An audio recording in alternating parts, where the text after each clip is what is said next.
the pendulum has to swing from greed There to is fear. no greed, only fear. No, greed khatam. September 2024, everyone was in greed. September, October, then that period was everyone was in greed. IPOs, SMEs, and then all of that happened. Now it's a stage where everyone is in fear. So that pendulum has swung. Now when you call people and then when you ask them to buy a certain set of stocks, they're like, "Hey, paisa kahan hai?" करके, and they've already locked in so much of capital and they've booked in losses. So right now the sentiment is exactly diagonally opposite of what it was in September, mid of 2024.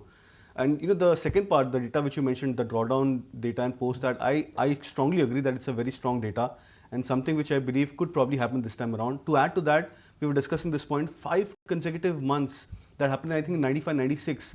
And even in the 4, 5, so these are not just statistical numbers.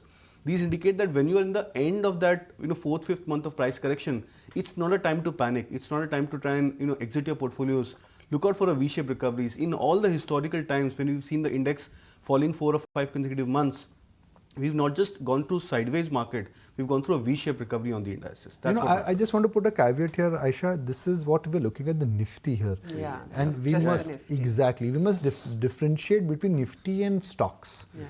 Between small and large cap stocks. While the case for Nifty, both technically based on strength and sentiment indicators and valuations is appealing.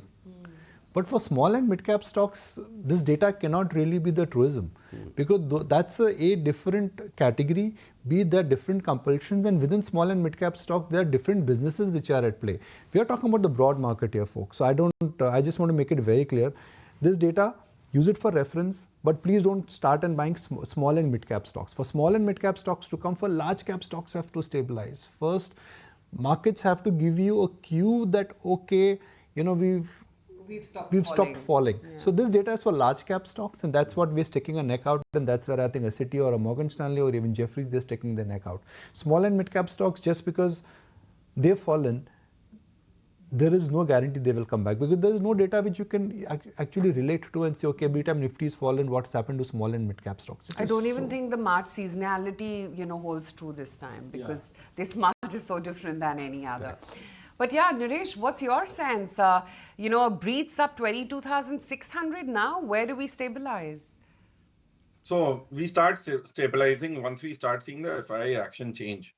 So what has happened over the last, from September end till now, you've seen 3 to 3.2 lakh crores of FII selling on the cash side. We've seen derivative shorts, index shorts go to 2 lakh contracts, and that to at a size of 75 lot size.